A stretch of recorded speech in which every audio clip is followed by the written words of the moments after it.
sentando los que todavía están ahí disfrutando de los últimos sorbos del café. Bueno, bienvenidos de nuevo.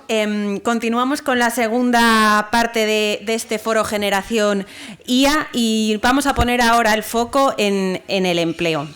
La inteligencia artificial no solo transforma cómo aprendemos hoy, sino que también está cambiando de manera permanente la capacitación y la formación profesional. Los programas de aprendizaje se adaptan continuamente, el feedback es inmediato y las habilidades se actualizan a ritmo de evolución tecnológica, preparando, a lo que hablábamos antes, la generación IA para un entorno laboral en constante cambio. Sobre todas estas cuestiones hablaremos en la siguiente mesa redonda que lleva por título Empleo e IA, donde exploraremos cómo la inteligencia artificial está transformando el mercado laboral y qué competencias serán clave en los próximos años. Luis Ángel Velasco González, Copilot Cloud Solution Architect en Microsoft, será el encargado de dirigir esta charla, al que ya invito a ir subiendo al escenario, y en la que participarán Marusha Álvarez, directora del área de empleo y emprendimiento de la Universidad de Vigo, Berta Guijarro, coordinadora del grado de Ciencias de Datos e IA de la Universidad de Da Coruña, María del Carmen Sánchez Carreira, profesora titular de Economía Aplicada en la Universidad de Santiago de Compostela, y lo cierra Carlos Vázquez Mariño, director del Centro de Novas Tecnologías de Galicia. Adelante.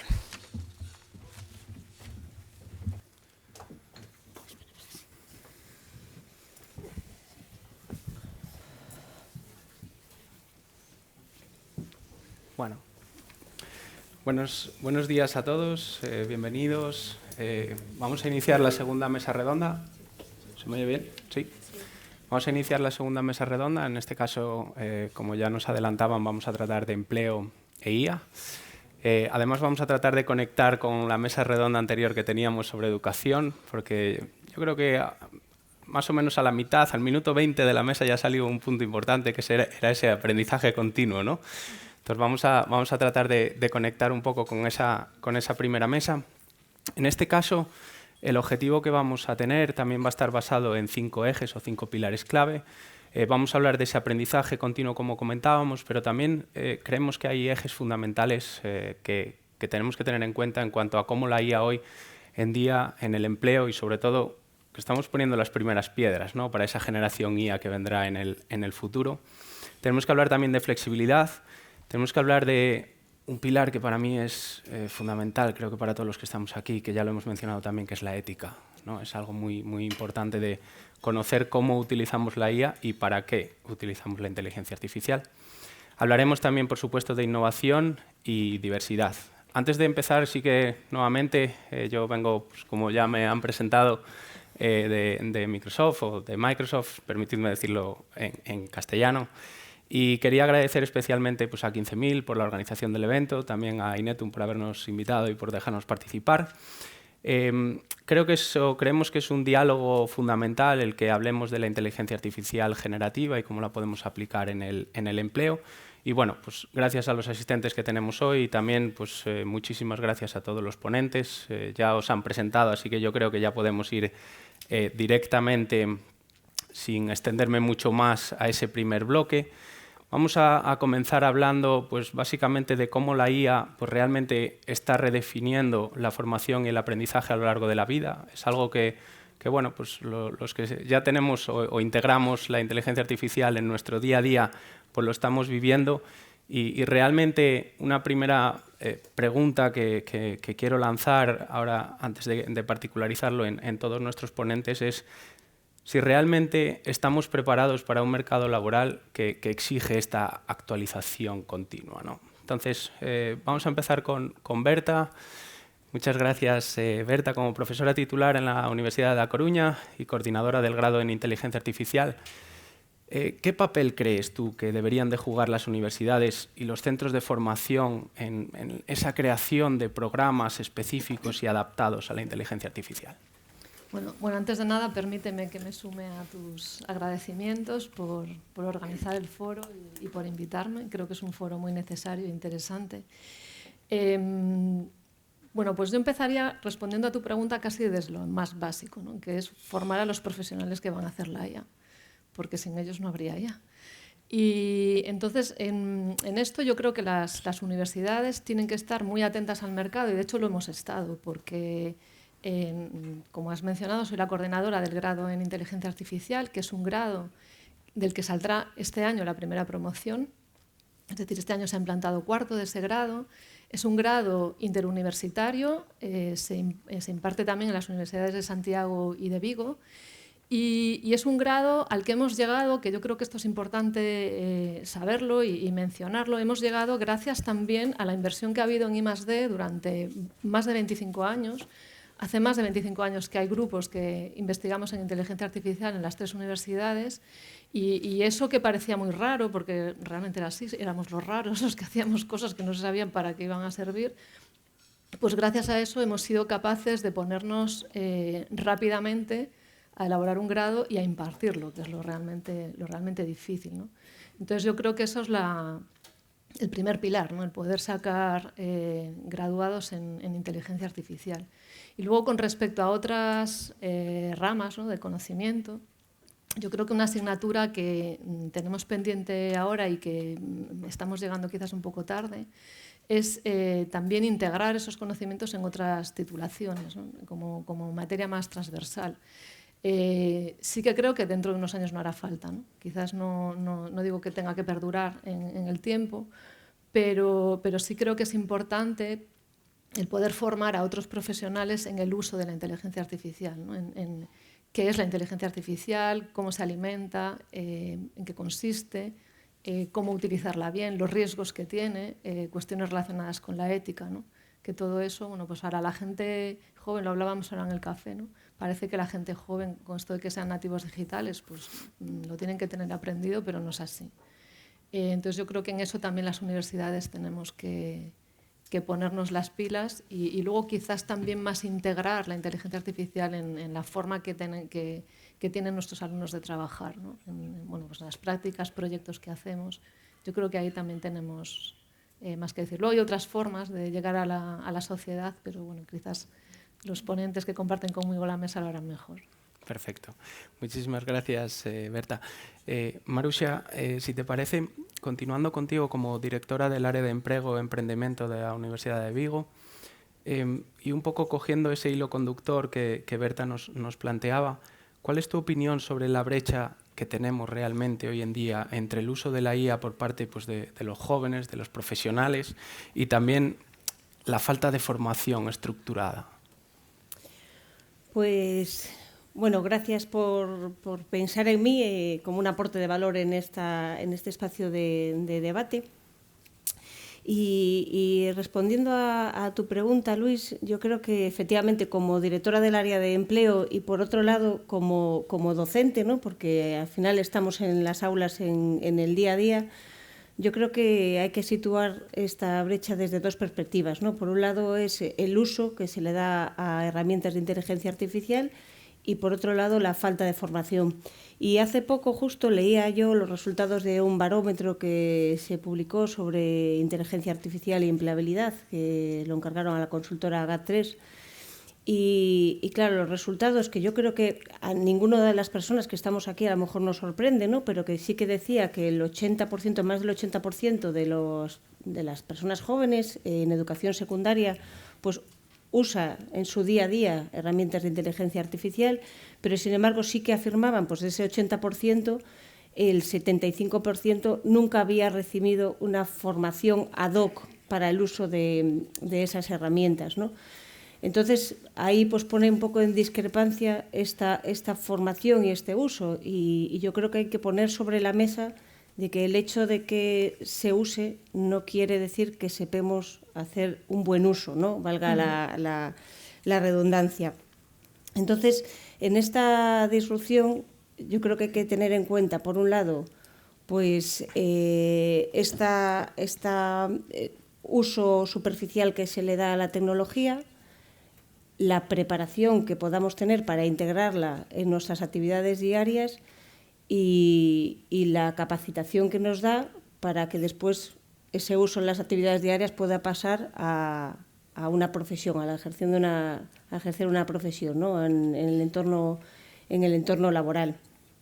Y en este sentido y en este uso yo creo que es muy importante que seamos conscientes que no solamente desde las instituciones educativas tendremos que formar al alumnado en que use una herramienta u otra, ¿no? Tenemos que también formar al alumnado en que la use de una manera consciente, de que la use de una manera responsable, en que sea consciente de sesgos, que seguramente después, y ya se ha hablado en mesas anteriores, ¿no?, de la importancia que pueda tener la ética y lo rescataremos también. Y después, claro, que no solamente hay que formar al alumnado, también hay que formar a los que estamos en las aulas formando a esos estudiantes, ¿no? Entonces, desde las universidades, que yo creo que ya ha pasado por aquí, en la mesa anterior ya se ha comentado, ¿no?, somos muy conscientes de esa necesidad formativa, ¿no? Hacemos un esfuerzo para formar al alumnado, hacemos un esfuerzo para formar al profesorado también, que es el que está enfrente de las aulas. Y bueno, la parte de desarrollo, pues yo creo que ahí estamos pendientes aún de que el uso de herramientas de inteligencia artificial se incorpore realmente en los currículos de todas las materias, ¿no? Porque ya no estamos hablando de un grado en inteligencia artificial, estamos hablando de cualquier materia. Yo soy docente en el ámbito de ciencias ambientales y biología, y yo creo que tendría que permear en cualquier materia el uso de estas inteligencias artificiales para que el alumnado después pues, llegue a ser competente en el ejercicio de su profesión. Eso es fundamental, ese aprendizaje continuo y nosotros mismos, ¿no?, en ese desarrollo profesional. Si continuamos, Carmela, si me lo permites, te voy a llamar así. Bueno, en tu caso, como profesora titular en la Universidad de Santiago de Compostela, y volviendo a profundizar en ese desarrollo profesional, ¿cómo crees que puede la universidad obtener pues, esos itinerarios quizá de reskilling, ¿no? Porque al final las personas que estamos hoy en día ya en el mundo laboral tenemos realmente pues, ya tenemos una formación, pero esto no deja de ser un aprendizaje continuo, ¿no? Y realmente también, ¿cómo podríamos medir el impacto real de esas microcredenciales, ¿no? Al final esa parte de pues, obtener certificaciones, que después lo vamos a conectar también con Carlos. ¿Cómo crees que podemos medir ese impacto real en las credenciales en la empleabilidad hoy en día? Buenos días. Primero de todo, agradecer también la organización de este foro. Creemos que es un tema muy relevante, actual y necesario, y también la invitación a participar en esta mesa interdisciplinar, además, ¿no? En relación con la pregunta, quería primero referirme al contexto. Creo que en la mesa anterior ya se hizo, pero estamos en un contexto muy volátil, un mundo en cambio continuo, demasiado rápido. Decimos que vivimos en tiempos líquidos, y esto también afecta a la formación, ¿no? Tenemos aquí a Berta, la Universidad de Coruña pues fue capaz de adaptarse a tener un grado de inteligencia artificial, pero desde que diseñamos un título hasta que se aplica, hasta que se implementa, realmente pues pasa un tiempo. Estamos hablando de un mínimo de 2 años. ¿Qué son las microcredenciales? Bueno, pues la Ley Orgánica de Universidades, aprobada, bueno, Ley Orgánica del Sistema Universitario Español, aprobada en el 2023, enfatiza las microcredenciales como una formación orientada, más específica, más breve, porque en la universidad, además de los grados, tenemos posgrados, pero que son más amplios, pues a lo mejor másters de un curso o de varios meses, pero estas microcredenciales podrían ir mucho más orientadas, más flexibles, a cubrir necesidades específicas que se detecten en el mercado laboral.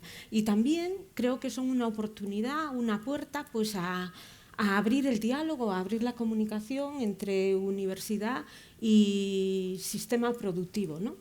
Se ha avanzado, pero aún queda mucho camino que hacer en ese ámbito. Es cierto que ese cambio continuo nos obliga a un aprendizaje permanente, a alumnado, profesorado, todos los agentes. La IA es clave en ese sentido. Nos obliga a desarrollar nuevas competencias. Se aludía en la mesa anterior, ¿no? Competencias digitales, pero también todas esas competencias pues, de habilidades comunicativas, de la parte social, emocional, la discriminación de la información. Y para valorar el impacto, bueno, es una cuestión siempre compleja y sobre todo porque estamos iniciando. No sabemos. Se dice que los economistas somos muy buenos prediciendo el pasado, más que el futuro. Necesitaríamos una mirada de telescopio hacia atrás, ¿no? Pero si vemos el impacto que tuvieron algunas otras tecnologías no le quiero quitar relevancia, ¿no? Pero, por ejemplo, las TICs, ¿qué permiten? Intercambiar la información mucho más rápido. Antes se intercambiaba información. Evidentemente, cambian las formas de trabajar, todo, pero tampoco se creó nada sustancialmente diferente. Y de hecho, si analizamos la productividad, vemos que no se aumentó significativamente la productividad en las principales economías. Entonces, antes se hablaba en la mesa anterior, la herramienta, necesitamos la herramienta, pero ¿cómo la podemos utilizar para darle valor? Que el proceso de aprendizaje sea continuo, pero que aprendamos, que no nos sustituya esa máquina y al mismo tiempo también pues ese impacto a futuro lo vamos a ver en aspectos económicos, la aparición de nuevos sectores, todo lo que tiene que ver con la IA, la sustitución de algunas profesiones, la aparición de nuevas profesiones, las más directamente relacionadas, pero también una reconversión, una reactualización continua, ¿no?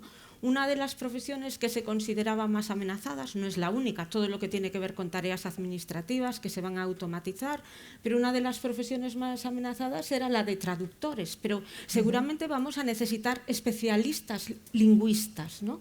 Porque sí, la IA entiende palabras, pero los contextos y los significados no tanto, no nos sustituye por completo a las personas, ¿no? Entonces necesitamos esa actualización permanente y es un reto para todos, porque también cambia el proceso de aprendizaje.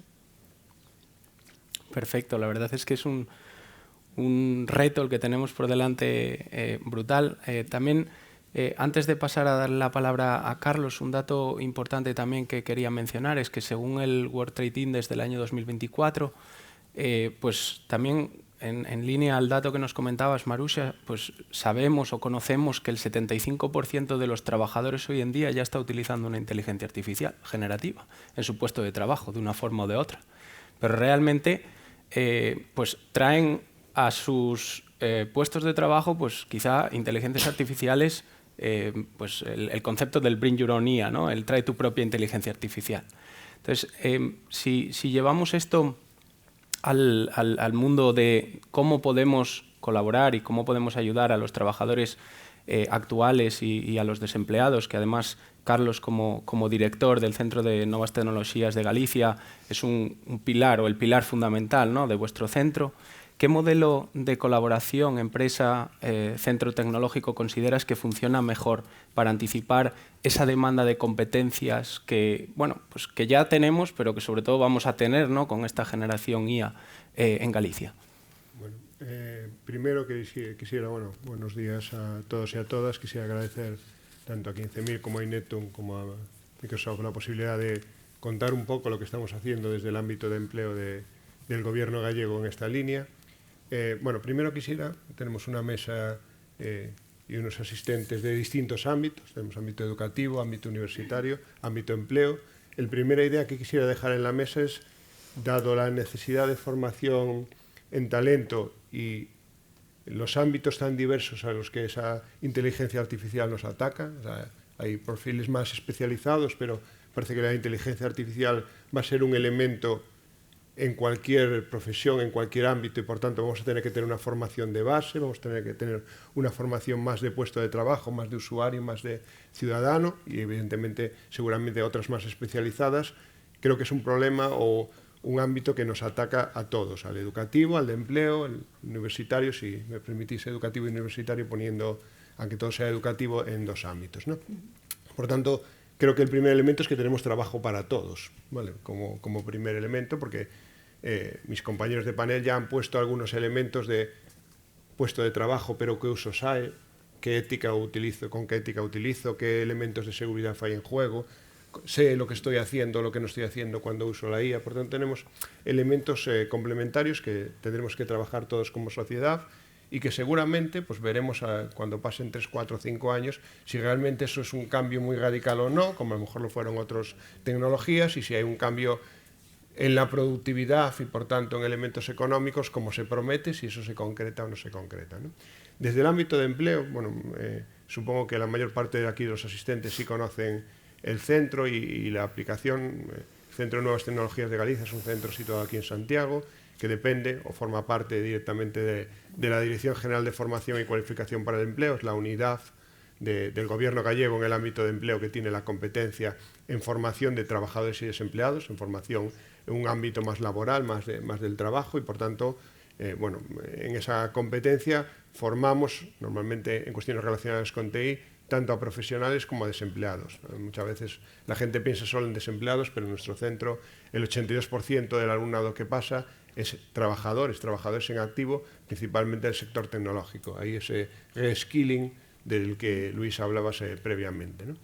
Y para dar esa formación en el ámbito de la tecnología, pues estamos en principio centrados en un elemento formativo que tiene una buena demanda en el mercado laboral, que son aquellas formaciones que preparan a una certificación de un fabricante, cogiendo el mismo concepto del que hablabas, pero no en el ámbito universitario, sino en un ámbito más laboral, esas microcredenciales, ese concepto de una formación de más corta duración, que podría ser un curso académico, pues en este caso estamos hablando de 40, 60, 80 horas, que tiene una formación y que además lleva asociado un instrumento de evaluación de esa formación, o sea, un instrumento que evalúa que la persona que se ha formado tiene unas capacidades, unas competencias, unos skills. Pues eso llevado al ámbito laboral de microcredenciales es lo que impartimos en el centro, porque están en el mercado, porque las creáis las propias empresas, ¿no? Y ahí tenemos un primer elemento de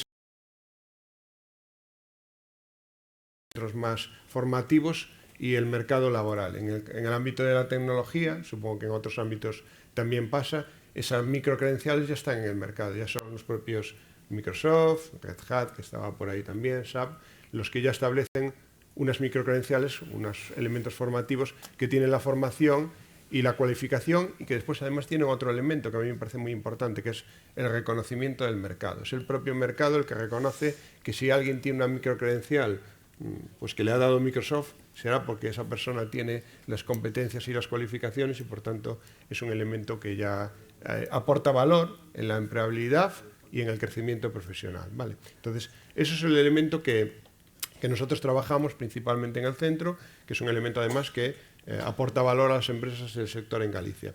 ¿Y cómo lo hacemos? Bueno, a veces las administraciones pues, somos complicadas en determinar qué es lo que necesitan las empresas, tenemos una cierta distancia, o incluso, bueno, pues como hablábamos aquí de los plazos, no somos tan ágiles como parece que el mercado demanda, y en tecnología y con inteligencia por el medio, el mercado es muy volátil. Es tan volátil como que las microcredenciales del ámbito profesional pues no es que tarden 2 años en crearse, es que en 6 meses mueren. Entre que alguien nos dice que hay una microcredencial y la queremos dar, los señores de Microsoft ya la han cambiado 2 veces, ¿no? Entonces, ese es el mercado en el que trabajamos, ¿vale?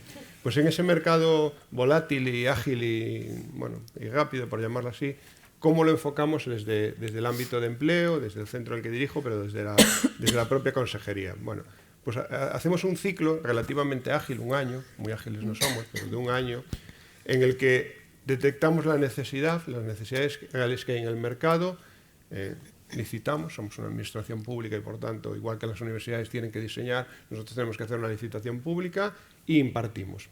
Y ese ciclo de 1 año de detectar necesidad, licitar o crear el curso o ponerlo a disposición e impartirlo, empieza por un primer paso, que es un poco el que nos lleva a la pregunta y con lo que se acababa, que es ¿y cómo sabemos lo que tenemos que licitar? ¿Cómo sabemos lo que demanda el mercado? Bueno, tenemos 3 fuentes para hacer eso, que es primero los fabricantes, lo más innovador, lo más que va a llegar, hablamos con la gente de Microsoft, la gente de Red Hat, o los fabricantes del mercado, de qué microcredencial, qué producto formativo, qué tendencia de innovación vais a poner en el mercado en los próximos 6 meses, 1 año, y por tanto deberíamos estar formando, adelantando que esto va a estar en el mercado. El segundo elemento es nuestros propios alumnados, que decía que eran los trabajadores, cuáles son sus demandas formativas como ciudadanos, como personas, y el tercero, que para mí es el clave, es el sector tecnológico gallego. Intentamos cada año hacer una ronda de hablar con todas las empresas relevantes que tienen un cierto volumen del sector tecnológico gallego para que nos digan cuáles son sus demandas formativas para ese año. E intentamos pues, adecuar la oferta del centro a lo que en ese mismo año nos han dicho las empresas gallegas. Bueno, con la dificultad que tenemos como administración, pero con la colaboración público-privada, con la colaboración del sector, que también entiendo que obtiene un valor en que sus profesionales puedan acceder a una formación que ellos necesitan, y los propios profesionales como ciudadanos también tienen un valor de oye, la formación que me dan me permite en mi empresa incrementar pues, mi carrera profesional, mi empleabilidad, el valor que aporto a la compañía. Entonces, bueno, esa colaboración de la que estamos muy orgullosos y que tenemos que agradecer, porque obviamente sin esa parte no podríamos hacer esta rueda razonable, pues bueno, es el elemento fundamental sobre el que pivota cómo se desarrolla esa política, esas acciones de captación y de formación de talento que desempeñamos desde el ámbito de empleo. Qué fundamental, ¿no?, es esa formación del trabajador y del desempleado. Y ahí también quería hacer un especial agradecimiento tanto al centro como a la Consellería de Empleo como a la propia Xunta de Galicia por el acuerdo que hemos firmado este año de intentar formar a 45.000 gallegos en inteligencia artificial generativa, que creo que es un reto muy interesante y, bueno, pues estamos haciendo cosas por ello, ¿no? Entonces, muchísimas gracias también. Antes de pasar al segundo bloque, de bueno, pues hablar un poco de esa flexibilidad, ¿no?, y esa conciliación, creo que son dos factores fundamentales que tenemos en esa capa de bienestar, ¿no? Al final vamos a tratar o me gustaría que tratemos de analizar cómo la inteligencia artificial generativa nos podría ayudar a buscar o a encontrar de alguna forma ese equilibrio, ¿no?, entre la productividad y la conciliación personal, porque al final sabemos que hoy en día siempre es algo que deberíamos de tener, ¿no?, el trabajar para vivir y no vivir para trabajar, pero es cierto que quizá las nuevas generaciones y esta nueva generación IA que vendrá probablemente sea su pilar fundamental, porque lo estamos viendo ya. Yo cuando veo a los chicos que entran en el programa de recién graduados, pues vienen con otras necesidades, con otras expectativas, ¿no?, completamente diferentes. Y eso que yo todavía me considero joven, pero son diferentes a las que yo tenía cuando empecé ya hace unos pocos años. Entonces, en este caso, Carmela, ¿de qué manera crees que la IA puede contribuir a esos modelos laborales más flexibles sin realmente comprometer la eficiencia? La IA va a cambiar la forma de organizar el trabajo, ya lo estamos viendo, pero aún nos falta mucha perspectiva para conocer todo su poder de transformación. Sí que vamos hacia formas más flexibles, podemos tener una referencia a lo mejor en el teletrabajo, aunque no es suficiente ni lo engloba todo. Sí que sabemos que la IA lo que está haciendo es automatizando tareas, ¿no? Hablábamos, pues ese trabajo más burocrático, más administrativo, que no nos gusta, nos agiliza los procesos, pero tenemos que ir más allá y saber en qué más puede contribuir, cómo vamos a reutilizar ese tiempo, a qué vamos a dedicar ese tiempo, a actividades más productivas, de creación de valor, de pensamiento crítico, de desarrollar nuevas actividades, porque puede suceder que estemos agilizando esos tiempos y que la productividad en su conjunto no aumente. Esperemos que no suceda esto, pero podría suceder que nos vamos a actividades en el conjunto de la economía de menor valor añadido, por ejemplo, y sé que después se va a hablar de la sostenibilidad, ¿no? Pero las actividades de reparación, pues es más difícil que las sustituya una inteligencia artificial, va a haber una parte de trabajo manual, ¿no? Entonces, ¿qué nos vamos a especializar? ¿En ese tipo de actividades o en la generación, pues, de la IA? Creo que desde Galicia pues, estamos en condiciones privilegiadas porque estamos siendo referencia en lo que es la inteligencia artificial, ¿no? De hecho, la ESIA está aquí localizada en Coruña, ¿no? Pero para ver el efecto en la eficiencia necesitamos más tiempo, pero ¿cómo somos capaces también de coordinar, de planificar mejor, de pensar a futuro? Y sobre todo de promover esos cambios sociales, ¿no? Antes ponía el ejemplo de las TICs, que aceleran los procesos, pero no significaron un cambio tan sustancial. Es cierto que aún necesitamos más tiempo para ver sus efectos, pero sí que hay un cambio que a lo mejor nos parece pequeño, pero que tuvo una transformación social muy importante. Cuando aparecen electrodomésticos como la lavadora, están ahorrando tiempo de trabajo. Y eso no es el único elemento, pero facilitó una incorporación laboral de las mujeres mucho mayor. Entonces, ¿qué cambios sociales nos va a traer la IA hacia el futuro? No los conocemos. El reto de la conciliación es difícil. Teletrabajo permite mayor conciliación o no, pero estamos aprendiendo sobre la inteligencia artificial. Lo que tenemos es que ser constructivos y aprovecharla para esas cuestiones de mayor valor, para seguir avanzando, utilizando talento, actividades de alto valor añadido sigan generando sinergias y economías de escala. Hablábamos además ahora ahí en el café también con Berta y con Marusha la necesidad, ¿no?, de integrar la inteligencia artificial en el día a día de nuestro trabajo, ¿no?, integrarlo de forma real, que al final lo que nos va a permitir es pues realizar quizá más tareas en menor tiempo y bueno, ya es un punto subjetivo, pero quizá también de mejor calidad, ¿no? Si valoramos un poco al final el avance de la tecnología, como estamos viendo, es muy rápido, ¿no? Pero realmente, como decíamos en la introducción, debemos de tener en cuenta la ética. O sea, la ética tiene que ser fundamental, tiene que ser el pilar en el que nos apoyemos siempre, en esa ética, en esa responsabilidad, en ese uso responsable de la IA, ¿no? Uno de los principales objetivos que hablábamos antes también es que no debemos dejar nadie atrás, pero también debemos de utilizar la inteligencia artificial con ética y con responsabilidad. Y yo la verdad es que es uno de los principales valores que creo que también tenemos que estar siempre aplicando. Entonces, ¿qué realmente, si lanzando una pregunta al aire, es qué principios debemos de guiar el uso responsable de la IA, pero en el empleo, ¿no? Entonces, si os parece, Berta, por continuar con este tema, ¿cómo garantizamos la transparencia y la no discriminación en algoritmos aplicados al empleo? Bueno, yo creo que hay tres vías, ¿no?, en las que podemos actuar. La primera, que puede parecer muy obvia, pero no lo es tanto, que es desde el punto de vista legal, ¿no? En eso Europa nos estamos distinguiendo de los demás. Aquí hay opiniones para todos los gustos. Algunos creen que esta preocupación que tenemos en Europa por la ética y por hacer una IA más centrada en el humano, bueno, pues nos está restando en la carrera contra China y Estados Unidos, pero bueno, es una apuesta que tenemos como ciudadanos y con respecto a nuestros valores, ¿no? Entonces, respecto a la ley europea, el AI Act, que se acaba de aprobar y aún está en desarrollo, y parte importante de la aplicación de esa ley es la ESIA, ¿no?, la Agencia Española para la Supervisión de la IA, que está ubicada en Coruña como proyecto piloto europeo. Esta agencia ha elaborado ya una guía para que las empresas se puedan auditar sus desarrollos de IA en función de los objetivos de sus programas, no tanto la tecnología, sino el modo en que está siendo usada, ¿no?, y asegurar, bueno, pues que cumplen ciertos principios éticos, ¿no? Entonces, lo primero que tenemos que hacer cuando proponemos un nuevo desarrollo será asegurarnos de que vamos a cumplir legalmente, al menos en el papel, con esas expectativas, ¿no? Luego, una vez que nos ponemos ya a desarrollar desde el punto de vista tecnológico, pues bueno, como supongo que todos saben, aunque hay más técnicas de inteligencia artificial, la técnica que ha permitido todo este avance y toda esta explosión brutal de la IA es el aprendizaje automático. Y el aprendizaje automático está basado en aprender de datos.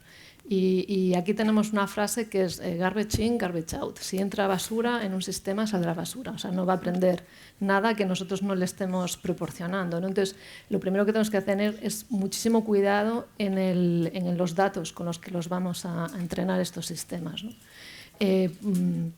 Hay cuestiones básicas como eliminar variables sensibles, ¿no?, como pueden ser el sexo, el género, que no siempre se puede hacer, porque, por ejemplo, hablando de enfermedades, hay enfermedades que se manifiestan de forma distinta, ¿no?, en hombres y mujeres. Pero siempre que podamos debemos de eliminar estas variables u otras que indirectamente también nos dan ciertas pinceladas, ¿no? Pues, por ejemplo, el acento con el que hablamos, ¿no?, podría ser una variable. Pero es que además estos sistemas también aprenden, normalmente le llamamos de forma supervisada, es decir, no solo, por ejemplo, pongamos que tengamos un montón de datos de concursos de empleo anteriores, ¿no?, de entrevistas que hemos hecho, cómo se han resuelto, etcétera, y se las damos a nuestro sistema para entrenar.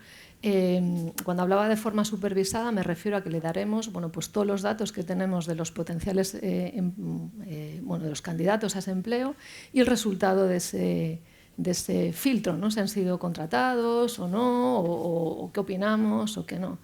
Y esa va a ser la forma que va a tener de aprender, ¿no? Entonces, en esa transmisión de lo que ha ocurrido en el pasado podemos estar también transmitiendo sesgos, ¿no? En el campo de la informática hay un estudio muy curioso, que es que se han hecho paralelamente dos estudios de campo sobre la empleabilidad de mujeres informáticas para codificar, para hacer código, ¿no? Se hizo una simulación de entrevistas de empleo, unas eran ciegas y las otras no. Es decir, en unas simplemente ponían a los futuros trabajadores a trabajar en un problema informático y no se sabía si era un hombre o una mujer. Y en las otras sí se sabía. Y el sesgo de evaluación era brutal, ¿no? Si no se sabía, las mujeres salían mucho mejor paradas, ¿no? Luego, otro problema que puedo hablar, también hablando de este mismo campo, es que somos muy pocas mujeres, con lo cual somos en proporción mucho menos empleadas que los hombres, ¿no? Entonces, si todas estas cuestiones las transmitimos a nuestro sistema, evidentemente estamos transmitiendo sesgos. Entonces, desde el punto de vista tecnológico, tenemos que tener muchísimo cuidado en saber con qué vamos a entrenar nuestros sistemas. Y después hay otras cuestiones, como por ejemplo la explicabilidad de los sistemas informáticos, el ser capaces de saber que en una cuestión como el empleo me parece fundamental saber por qué el sistema ha tomado la decisión que ha tomado, ¿no? Y desde luego, bueno, hasta donde yo sé, creo que no es legal que un sistema automático decida, sino que siempre hay un humano por encima, entonces es importante que el humano sepa el porqué de esa opinión, ¿no? Y que todo este proceso sea transparente, ¿no? Y luego, una vez que se ha desarrollado el sistema, también está la gobernanza de ese sistema, ¿no? Hay auditorías, pautas que nos ayudan a saber la equidad de ese sistema con respecto a ciertas cuestiones y son sistemas que deberían de ser auditados, además, periódicamente, porque el sistema puede cambiar, lo podemos reentrenar con nuevos datos, pero aunque no cambie, las circunstancias, el contexto en el que está siendo utilizado puede cambiar, ¿no? Entonces yo creo que esos 3 puntos de vista son importantes cuando hablamos de sistemas de selección de empleo. Perfecto, muchísimas gracias. Manteniendo esta línea de IA responsable, ¿no? Que además nosotros en Microsoft tratamos de definir como que tenemos unos guardarraíles o debemos de tener unos guardarraíles. En este caso, Carlos, y manteniéndonos en esta línea de ética, responsabilidad, ¿qué mecanismos regulatorios o internos crees que son imprescindibles para un uso responsable de la IA en el ámbito laboral? Bueno,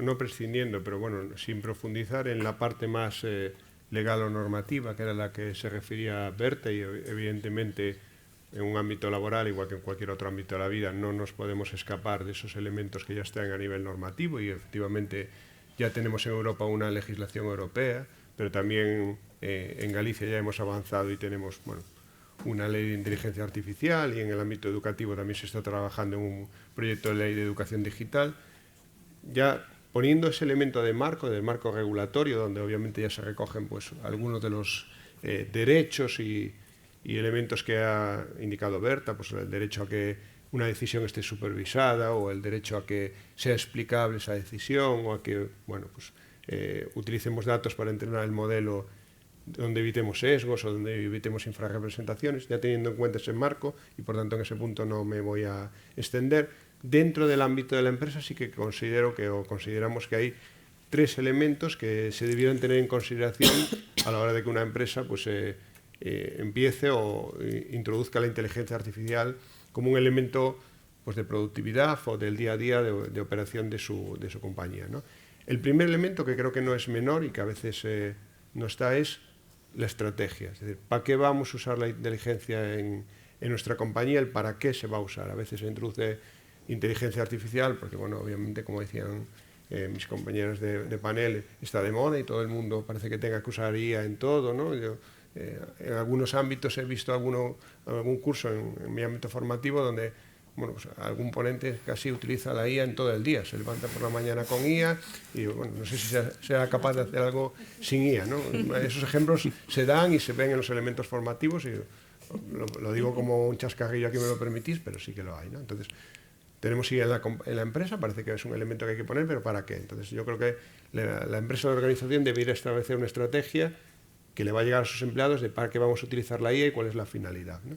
Obviamente, bueno, pues puede haber un propósito específico o puede ser simplemente un elemento de productividad en puesto de trabajo, ¿no? Pues si tenemos un elemento de productividad en puesto de trabajo, parece que el segundo elemento que nos viene es la formación, es decir, nuestros empleados saben cómo utilizar esa IA, no solo qué herramienta utilizar, sino cómo aprovecharla, cómo utilizarla con elementos de seguridad, cómo utilizarla sin generarle a la organización pues un problema legal, un problema de imagen pública, un problema pues que la IA alucine y por tanto hagamos algo sin haber evaluado claramente qué producto estamos obteniendo y dando hacia afuera. Pues ese elemento de formación a todas las personas que en la compañía operen, utilicen o aprovechen esa IA, creo que es un elemento también fundamental y no siempre bien desarrollado. Hablabas de esas tendencias que venían del Bring Your Own Device, ahora Bring Your Own IA, ¿no? Tráete tu IA de casa.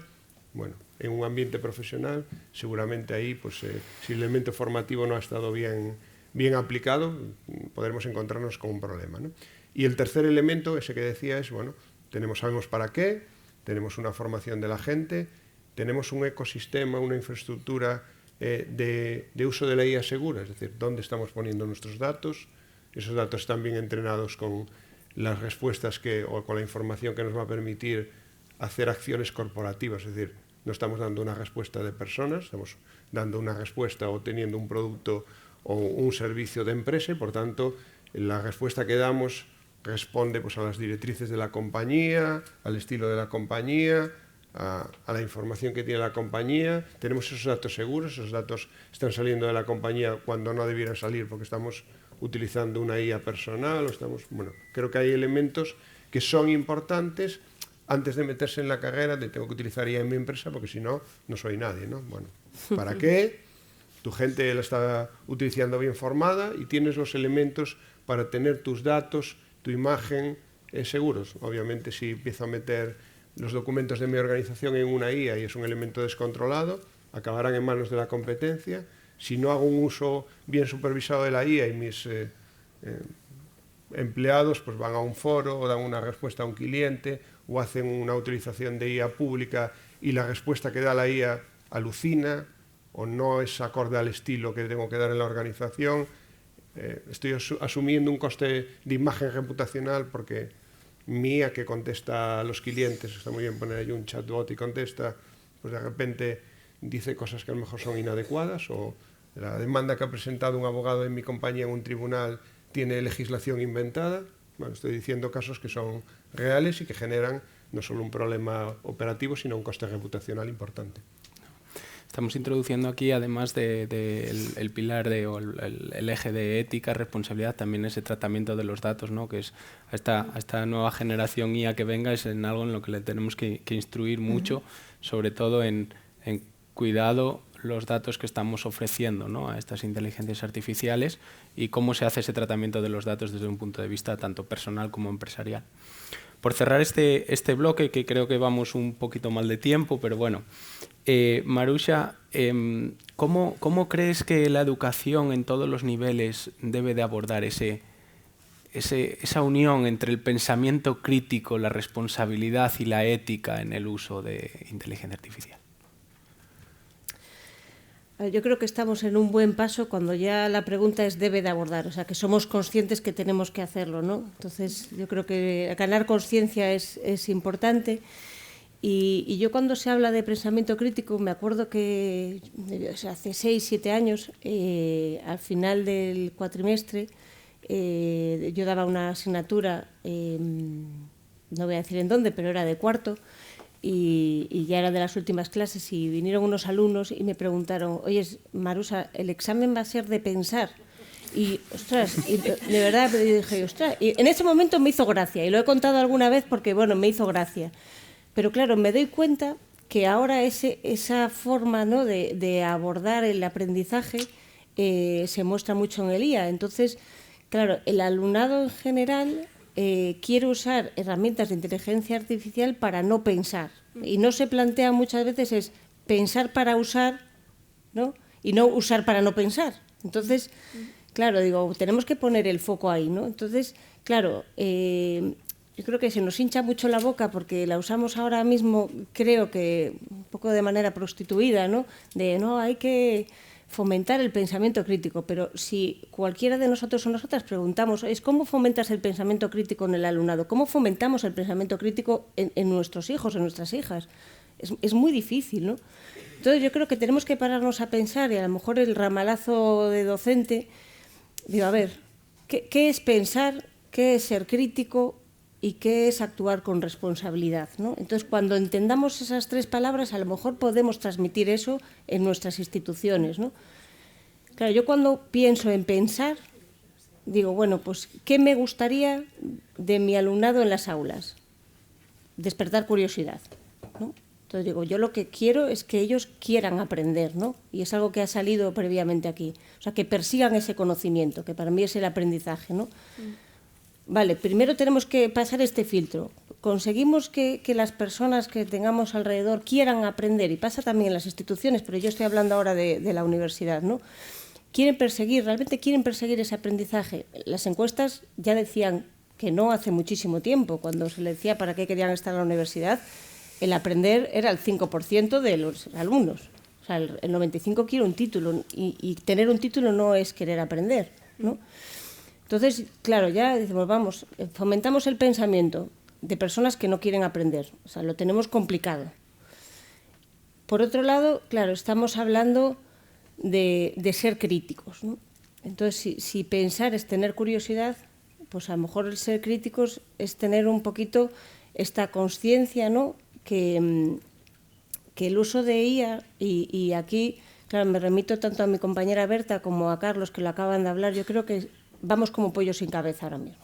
Entonces tenemos esto que los ingleses llaman el FOMO, ¿no? Que es el fear of missing, que es, vale, tenemos miedo de nos vamos a perder algo, entonces vamos a utilizar herramientas de inteligencia artificial, pero desconocemos el impacto real, ¿no? Que puede tener ese uso de herramientas, y en ese impacto no solamente está el que seamos y que sepamos transmitir, ¿no? Que hay unos sesgos, ¿no? Que esto ya se ha hablado, pero hay unos sesgos sociales, que hay unos sesgos políticos, que hay unos sesgos económicos en lo que las herramientas de inteligencia artificial nos están proporcionando. Hay un impacto ambiental enorme en el uso de herramientas de inteligencia artificial, de lo que poco o nada se habla, ¿no? O sea, que consume muchísima agua. Entonces, lo hacemos alegremente, como si abriésemos el grifo y nos vamos a trabajar y lo dejamos abierto todo el día. Pero nadie nos dice, oye, esto tiene un impacto real, ¿no? Entonces, claro, si no queremos perseguir este conocimiento, no sabemos cómo hacer para que nuestro alumnado tenga esta curiosidad. Tampoco fomentamos el que sean curiosos, ¿no? Que se cuestionen si tienen que utilizarlo siempre, ¿no? Como decía Carlos, se utiliza siempre. Hay gente que desde que se levanta, el plan de running lo tienen con esto, la comida la tienen ahí, lo que tienen que comprar. O sea, todo se hace ya con IA, porque si no, no es guay, ¿no? Entonces tenemos que utilizarlo para absolutamente todo, hasta para hacer los deberes con nuestros hijos, todo. O sea, los mejores padres son los que ya utilizan ChatGPT para ponerle los exámenes. Ya no, mamá, ¿me preguntas esto? Ya es boomer, ¿cómo le voy a preguntar esto? Espérate que le pongo ahí, que te pongo una herramienta que te hace un examen. Entonces, claro, si no perseguimos el conocimiento, no sabemos cómo cuestionarnos, ¿no? La información que nos proporcionan estas herramientas de inteligencia artificial, cómo vamos a ser responsables para tomar decisiones basándonos en el humano, ¿no? Y en base a esto, salí hace relativamente poco un artículo, creo que era en New York Times, a lo mejor ahí meto la pata, pero creo que ahí que decía, pensar es un artículo de lujo, ¿no? Y yo creo que realmente estamos ahí. Y este año, también a colación con esto, y con esto termino, UNESCO publicó el manual de las competencias asociadas al uso de la inteligencia artificial. Hizo un manual tanto para docentes, hizo un manual también para estudiantes, y dividía estas competencias en 4 bloques. De esos 4 bloques, los 2 primeros bloques tienen que ver con el pensamiento centrado en la persona, y tiene que ver con la responsabilidad y con la ética, ¿no? Los 2 otros bloques sí que son herramientas y diseño, ¿no? Pero hay 2 bloques principales que no podemos pasar al paso 3 sin haber, ¿no?, caminado por el paso 1, 2, que es este pensamiento. Y es muy difícil, porque no hay asignatura que sea ni en primaria, ni en secundaria, ni en la universidad, que sea pensamiento crítico 1, pensamiento crítico 2. No hay, igual que no hay desarrollo personal 1 y 2, no existe. Entonces, eso al final recae, y lo hablaba antes con mi compañero Manuel de la universidad, en la docencia recae de la voluntad. Y cuando algo recae en la voluntad propia y no recae en el sistema, mal vamos, porque la voluntad de cada uno pues es muy distinta. La verdad es que es un tema complejo, el reto es muy grande y creo que nos queda ya poquito tiempo, así que lo que vamos a hacer es, vamos a tratar de hablar de los dos últimos bloques que teníamos. Por un lado estaba la innovación y la empleabilidad sostenible y por otro lado pues, la diversidad y la inclusión. Entonces, si os parece, os voy a lanzar una última pregunta a cada uno, empezando por ti, Carmela, y tratando de interiorizar, ¿no? Pues esas estrategias que quizá las empresas deben de adoptar. ¿Cómo, desde tu rol de coordinadora del programa de doctorado en Economía y Empresa, qué estrategias crees que la empresa debe de adoptar para que la innovación tecnológica sea compatible con esa sostenibilidad social?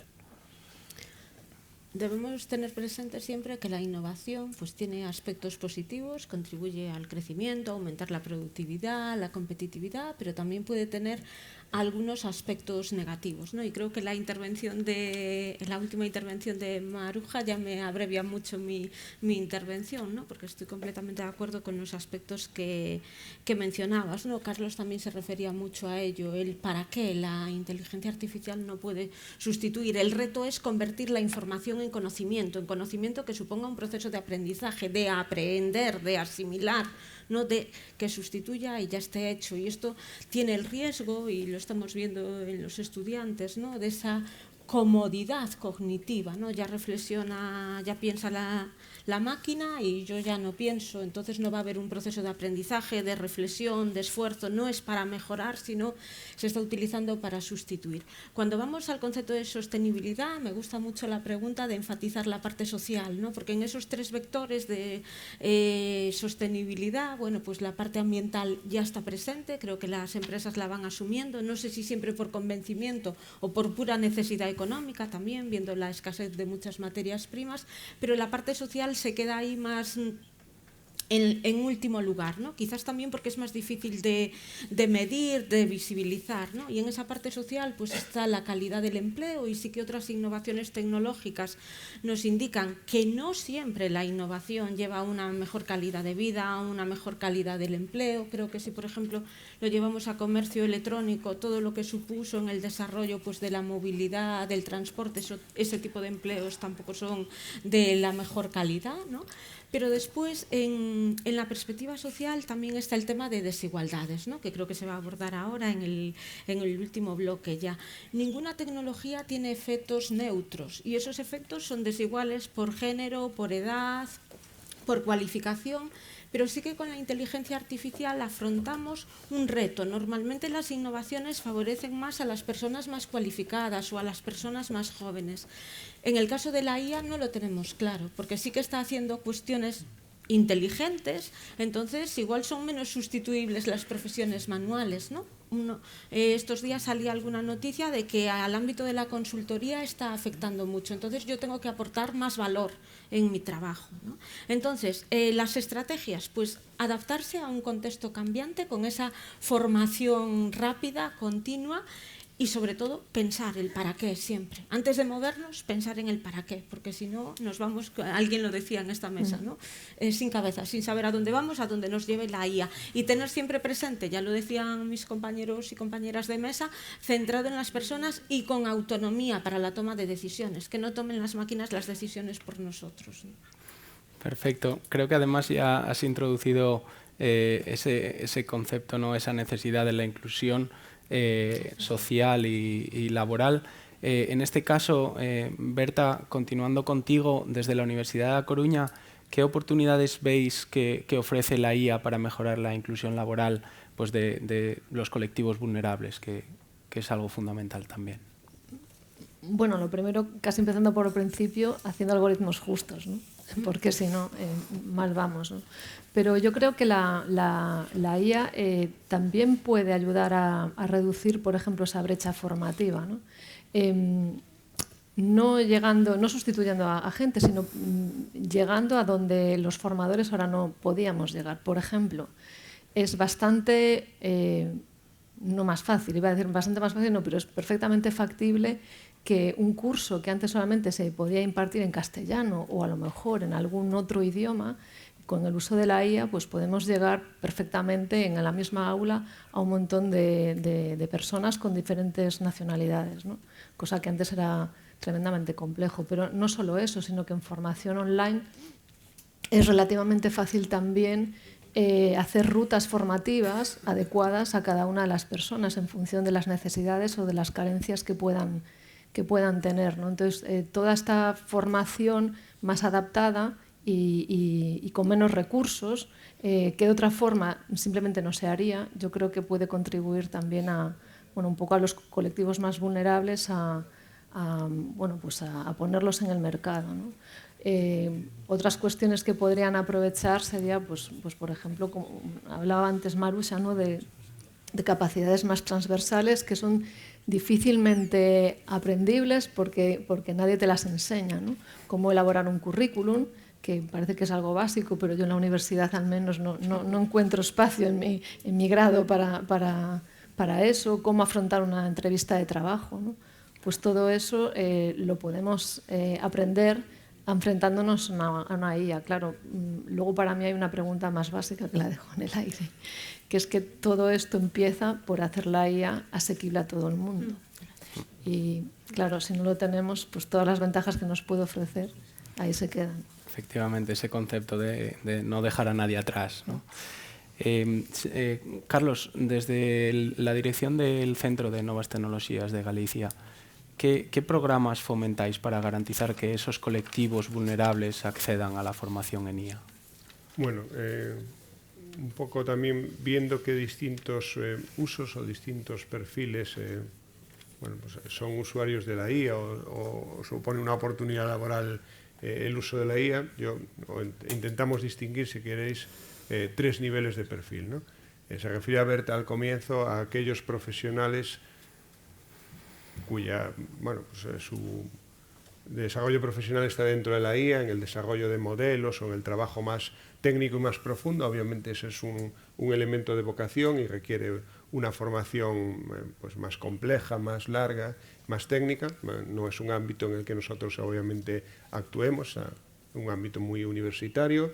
Tenemos un segundo nivel de profesionales que son aquellos que, usando los elementos de IA, pues desarrollan proyectos específicos donde la IA tiene un uso y un funcionamiento, pues aprovechando el LLM o aprovechando otros modelos ya establecidos, y ahí sí tenemos formación de distintos fabricantes, que a lo mejor desarrollo de lenguajes que usen la IA o desarrollo de productos que usen la IA, y ahí tenemos productos formativos que están abiertos a todo ciudadano. Nuestro centro, sabéis que el colectivo destinatario de esas acciones formativas son ciudadanos, tanto empleados como desempleados, por tanto llegamos sin ninguna restricción a cualquier ciudadano que esté en condiciones de aprovechar ese elemento. Pero yo creo que está más en el tercer nivel, que es la gente que usa IA, ¿no? Que usa productos existentes y por tanto saca un aprovechamiento, pues digamos, consultando ese SLM o consultando un producto concreto que aplica IA en un determinado ámbito de negocio. Y ahí sí tenemos formación, pues en lo que se llama prompting, en cómo preguntarle a la IA, también formación, como bien sabéis, de introducción al uso de la IA por parte de ciudadanos en general, y es una formación que está abierta a todos los ciudadanos desde ese punto de vista y desde ese uso más básico que no requiere ningún límite de acceso, más allá de, como decía Berta, el tener la posibilidad de acceder, y nosotros siempre partimos de productos gratuitos o de elementos gratuitos, por tanto tenemos una oportunidad de darle a todos los ciudadanos una formación básica que le permite de forma genérica pues comprender los elementos de sustrato, tener un poco de conocimiento de cuáles son esos límites éticos de responsabilidad y de seguridad y esos usos, ¿no?, mínimos y básicos de cómo pueda utilizarlo para obtener un provecho pues en mi vida personal o en mi vida profesional más básica. Desde ese punto de vista, pues sí que abordamos esa llegada a toda la ciudadanía, que creo que es un elemento básico, siempre en ese ámbito más de usuario de la IA para un mayor aprovechamiento, ¿no? Otros ámbitos más tecnológicos, más de conocimiento profundo, evidentemente pues están más en un ámbito educativo, un ámbito universitario, que son los que obviamente, porque además también es una formación de más largo plazo. Uno no llega, creo, salvo que Berta me diga lo contrario, a saber cómo hacer funcionar o modificar modelos sin un sustrato formativo seguramente más fuerte. Por tanto, eso no va a estar al alcance de la mayor parte de los ciudadanos, pero sí el uso y el aprovechamiento de la IA, ¿no? Eso es. Volvemos ahí a ese uso responsable. Y para finalizar esta mesa, si os parece, cerramos con la última pregunta, Marusha. Berta, Carlos, Carmela nos han hablado de esas oportunidades que ofrece la IA en esa inclusión laboral. ¿Cómo crees que las podríamos vincular con el emprendimiento? También pensando en esos colectivos más vulnerables. Pues yo creo que aquí, y voy a hacer uso de otro de mis múltiples sombreros, pero yo desde el año pasado coordino un programa de empleo y vida autónoma que está destinado a personas con discapacidad intelectual ahí en la Universidad de Vigo, pero promovido por la Fundación 11. Y aunque antes sí estaba muy vinculada con temas de emprendimiento, pues al final el día a día en las aulas, porque yo coordino el programa y tengo la suerte de poderlas darles clase todas las semanas, y te das cuenta que realmente el buen uso de inteligencia artificial, más allá de todo lo que pueda ser y que pueda reducir barreras, ¿no? Pues todos los asistentes de voz, de subtítulos, todo esto que yo creo que está bastante desarrollado ya, el buen uso de la tecnología en el emprendimiento puede ser una vía para la inserción laboral de muchas personas que efectivamente sí se estaban quedando atrás, ¿no? Y nosotros en este título es por eso que tienen una materia que es de competencias digitales, ¿vale? Y tienen una materia que es de emprendimiento. Y realmente, claro, en estos perfiles, y ahora me voy a centrar más porque los perfiles de discapacidad física a lo mejor sí que hay ya unas tecnologías más desarrolladas, ¿no? Pero cuando la discapacidad es una discapacidad en el desarrollo, espectros autistas, TEAs, ellos les falta el conocerse, pero cuando se conocen en lo que son buenos, y hay algo que les gusta y entonces cuando les empiezas a hablar de emprendimiento, se les abre una ventana nueva, ¿no? Entonces, en esa ventana yo creo que desde las instituciones tenemos que ser capaces de acompañarlos y de empoderarlos para que ellos puedan ser dueños de su propio empleo, porque emplearlos por cuenta ajena a veces es dificilísimo cuando queremos escapar de las cuotas, ¿no? Entonces, yo a mi alumnado no quiero que nadie le contrate, a ver, entendido esto entre comillas, claro, si tienen que contratarlos por ahí es porque no hemos a lo mejor sido exitosos por otra vía, ¿vale? Pero, claro, les pueden contratar por una cuota porque tengan una discapacidad. No, yo lo que quiero es que ellos mismos aporten valor a la sociedad y esto nos lo da el emprendimiento tecnológico, ¿no? Entonces, yo creo que desde las instituciones, al menos así tratamos de hacerlo desde la Universidad de Vigo, pues ponemos a su alcance herramientas que les permitan pues aprender y poner en marcha todo el proceso de desarrollo desde una idea de negocio que... Bueno, yo la primera clase tratamos de crear, primera, segunda, tercera, no es una clase solo, nos lleva 3, de crear este ikigai, ¿no? Decir, a ver, ¿qué me gusta? Porque a estas personas pocas veces le han preguntado qué se te da bien, qué te gustan, qué eres bueno, por qué te podrían pagar. Cuando llegan a ese punto, ahí se vuelve su mente emprendedora, ¿no? Y yo creo que tenemos la labor moral, social, de acompañarles también en este proceso de emprendimiento, de un emprendimiento tecnológico, porque necesitan que su interpretación sea fácil, tienen una materia que es de lectura fácil precisamente para que sean conscientes de la importancia que tiene que para ellos lo entiendan y lo entiendan bien. Y poco más, yo creo que entender el emprendimiento con propósito social es clave para la inserción de un colectivo que hasta ahora pues no tenía acceso y no lo tenía a través de este empoderamiento que le da el emprendimiento tecnológico. Muchísimas gracias. La verdad es que ha sido espectacular esta mesa. Gracias por compartir vuestro conocimiento, gracias a todos los que aquí habéis estado. Hoy creo que hemos visto que la inteligencia artificial no es solo tecnología, sino que es también una oportunidad de transformar el empleo. el reto creo que está en nuestras manos. Así que sigamos trabajando juntos para que Galicia y España sean referentes en talento y empleabilidad en esta era de la inteligencia artificial. Muchísimas gracias. Gracias.